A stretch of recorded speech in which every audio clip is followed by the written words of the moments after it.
जिनको आप सुनना चाहते हैं वो आपके बीच हमारे कांग्रेस पार्टी के राष्ट्रीय अध्यक्ष मल्लिका सचिन पायलट जी,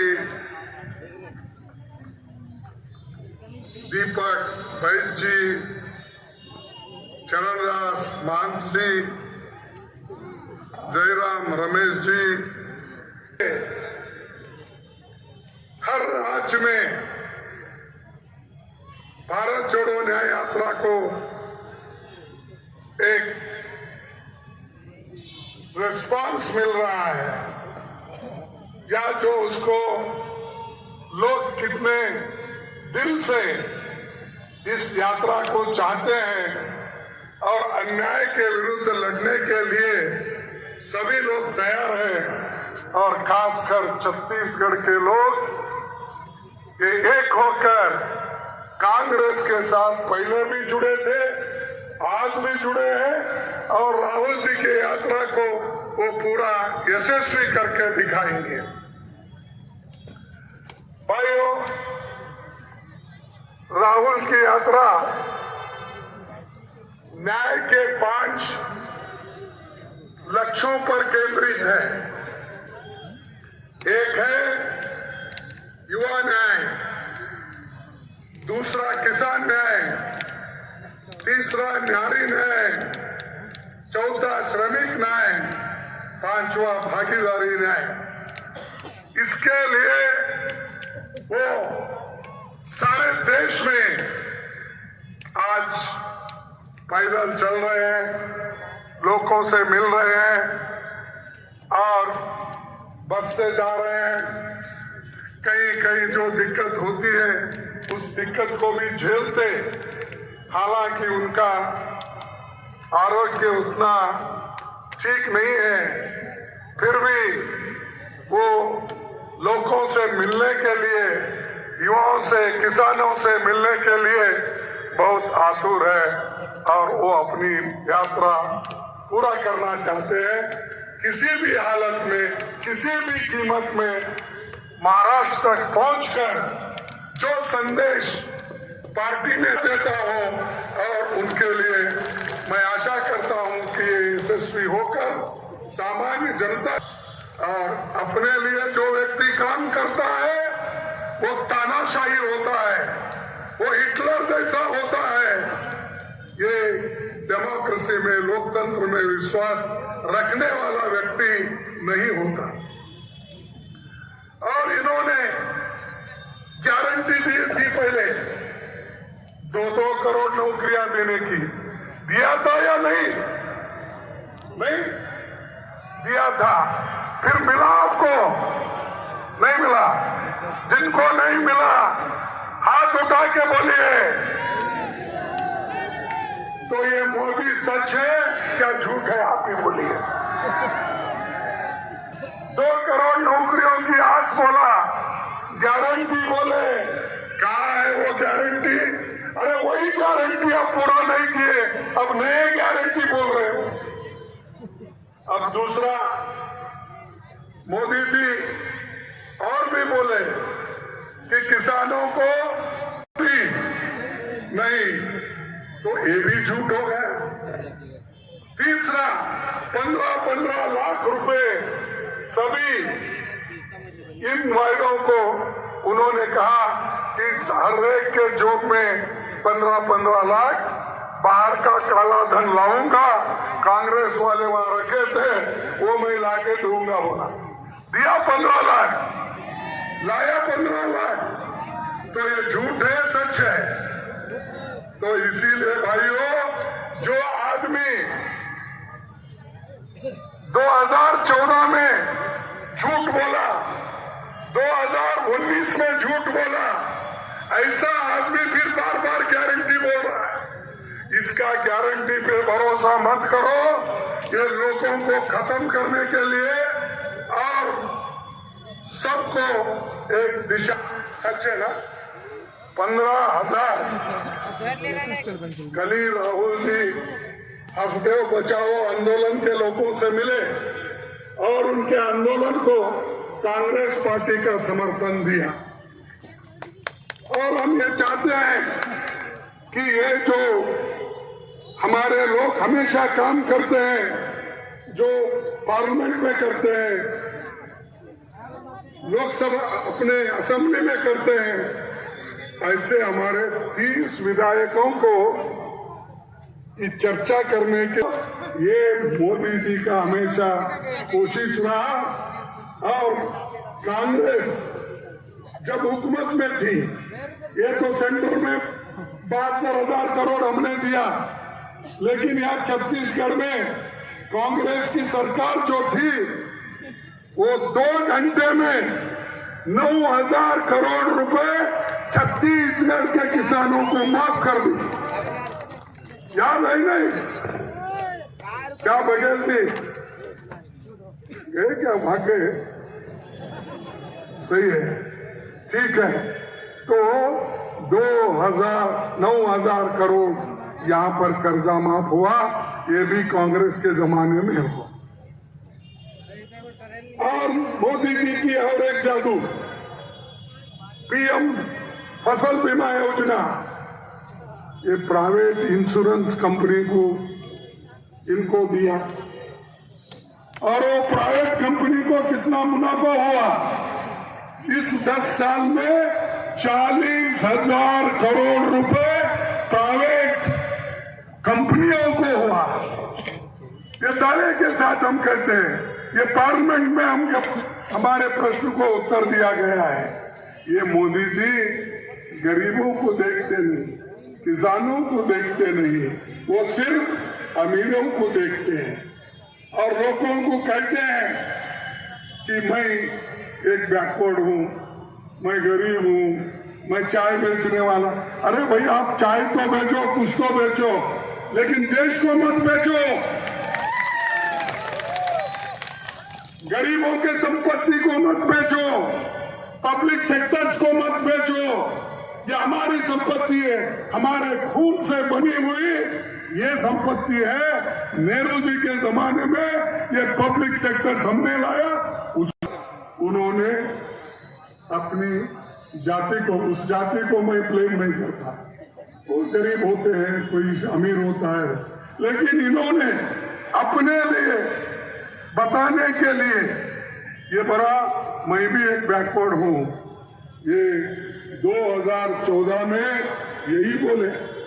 अब बैकवर्ड की याद नहीं आती? जब अदानी को आप एयरपोर्ट दे रहे, पोर्ट दे रहे, रोड्स, माइंस, ये सब दे रहे, उस वक्त बैकवर्ड क्लास के लोग कहां गए? उनकी याद है आपको?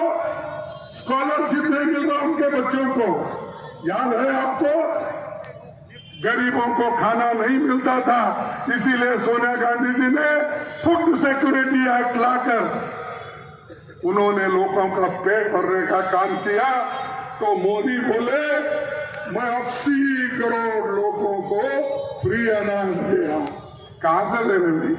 हम कानून बनाए, हम पहले देते थे, उसको 2 रुपए जोड़ के मैं फ्री खाना दे रहा हूं। ऐसी संविधान खत्म होगा। और एक किसानों के लिए बहुत बातें करते थे, ट्रैक्टर पे टैक्स, उसके बाद फर्टिलाइजर पे जीएसटी भी लगाया। सब चीजें मोदी ने एक एक करके किसानों पे टैक्सेस लगाते हैं और हमदर्दी से बात करते हैं कि किसानों के लिए मैं बहुत कुछ कर रहा हूँ। वहाँ पंजाब, हरियाणा, उत्तर प्रदेश के लोग बॉर्डर पे बैठे हैं, वो लड़ रहे हैं, लेकिन एमएसपी बढ़ाने की बात नहीं हुई और एमएसपी गारंटी देने की भी बात नहीं हुई। भाइयों, इस देश पे कर्जा कितना उन्होंने बनाया, आपको इसको मैं बोलूंगा। 214 में इस देश में यूपीए जब सरकार थी, 55 लाख करोड़ रुपए कर्जा था। आज मोदी जी के अच्छे दिन में 185 लाख करोड़ कर्जा है, 3 पट हो गया। 10 साल में उन्होंने 3 पट कर्जा। और यह अच्छी सरकार, सबको सुख और समृद्धि से रखने वाली सरकार, ये उन्होंने कहा। लेकिन देखो, हर एक व्यक्ति के ऊपर 1,60,000 रुपए कर्जा है। यहां जितने भी बैठे हैं, तुम्हारे सर पे 1,60,000 कर्जा है। और देश के ऊपर 185 लाख करोड़ है। ये है मोदी की जो है 5 आदिवासी और दलित समुदाय के लोग के ऊपर अत्याचार होता है। इज्जत लूट रहे हैं, क्यों नहीं रोकते आप? सिर्फ भाषण करने से, नाटक में अच्छे डायलॉग बोलते हैं ना, वैसा बोलने से देश का और समाज का उद्धार नहीं होता।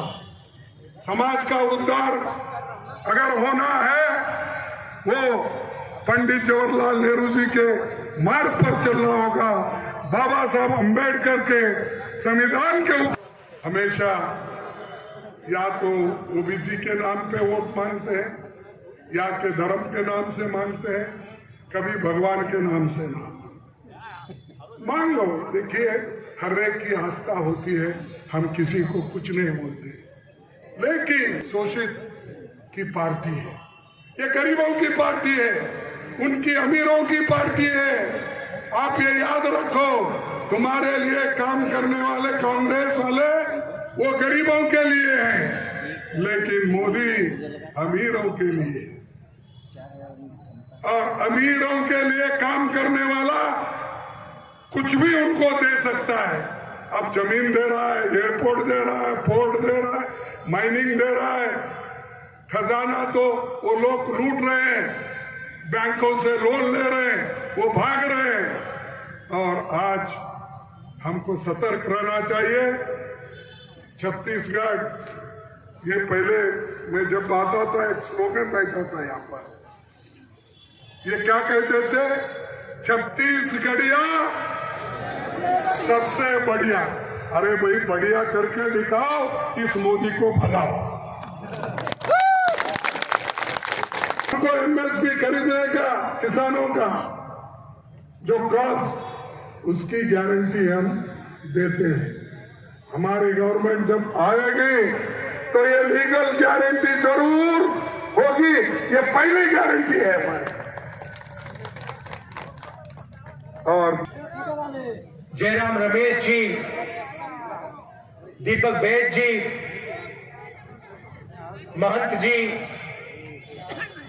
सिंहदेव जी, भूपेश बघेल जी, फूलोदेवी नेताम जी, साहू जी, स्टेज पे कांग्रेस पार्टी के वरिष्ठ नेता, भाइयों और बहनों, हमारे प्यारे कार्यकर्ता, प्रेस के हमारे मित्रों, आप सबका यहां बहुत बहुत स्वागत। नमस्कार। कैसे हैं आप? सुनाई नहीं दिया मुझे? 1 साल पहले हमने भारत जोड़ो यात्रा शुरू की। कन्याकुमारी से लेकर कश्मीर चले, समुद्र से हिमालय तक चले, और लाखों लोग हमारे साथ चले। हर प्रदेश के लोग आए, और भारत जोड़ो यात्रा में से बहुत सुंदर नारा निकला। एक लाइन में वो कांग्रेस पार्टी की विचारधारा किसी को भी समझा देता है। नफरत के बाजार में मोहब्बत की दुकान खोलनी है। और मैं जानता हूं कि हमारे जो कार्यकर्ता है, हमारे जो नेता है, अपनी जिंदगी में, अपने काम में इस लाइन का पालन करते हैं। हमारी कोशिश होती है कि हम नफरत ना फैलाएं, हिंसा ना फैलाएं, मोहब्बत, भाईचारा फैलाएं। से यात्रा शुरू हुई, नॉर्थ ईस्ट में से निकली, बंगाल गई, उड़ीसा, झारखंड, बिहार, अब छत्तीसगढ़।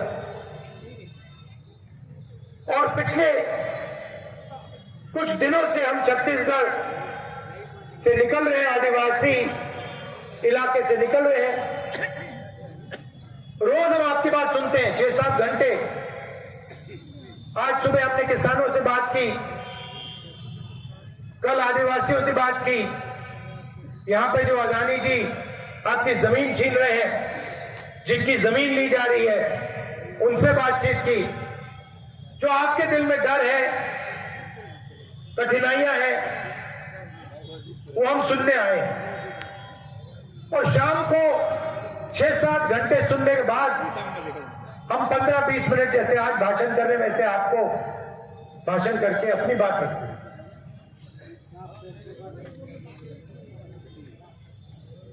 तो 2 तरीके के अन्याय हो रहे हैं। 5 अन्याय है, मगर 2 सबसे बड़े अन्याय हैं। एक है आर्थिक अन्याय और दूसरा है सामाजिक अन्याय। आर्थिक अन्याय में बेरोजगारी फैल रही है, 40 ने हमें बर्बाद कर दिया। महंगाई तो बढ़ती जा रही है, वो आप सबको दिख रहा है। किसानों को जो मिलना चाहिए वो नहीं मिल रहा है। आज किसान दिल्ली की ओर चले जा रहे हैं, पैदल जा रहे हैं, उनको रोका जा रहा है, उन पे टीयर गैस चलाई जा रही है, उनको जेल में भरा जा रहा है। और वो क्या कह रहे हैं? सिर्फ ये कह रहे हैं कि हमारी मेहनत का फल हमें मिलना चाहिए। स्वामीनाथन जी को बीजेपी की सरकार ने भारत रत्न दिया, मगर जिस चीज के लिए स्वामीनाथन जी ने अपनी जिंदगी दी, हिंदुस्तान के किसानों के लिए जो उन्होंने मेहनत की, जो स्वामीनाथन जी ने कहा, उसको करने के लिए तैयार नहीं है। इसका क्या मतलब है? स्वामीनाथन जी ने अपनी रिपोर्ट में साफ कहा है कि किसानों को लीगल राइट एमएसपी की मिलनी चाहिए। वो बीजेपी की सरकार नहीं कर रही। तो मैं आपको यहां जो खारगे जी ने कहा उसको दोहराना चाहता हूं कि इंडिया की सरकार आएगी तो हम एमएसपी की गारंटी हिंदुस्तान के किसानों को देंगे। जो स्वामीनाथन रिपोर्ट में लिखा है वो हम पूरा करके आपको दे देंगे।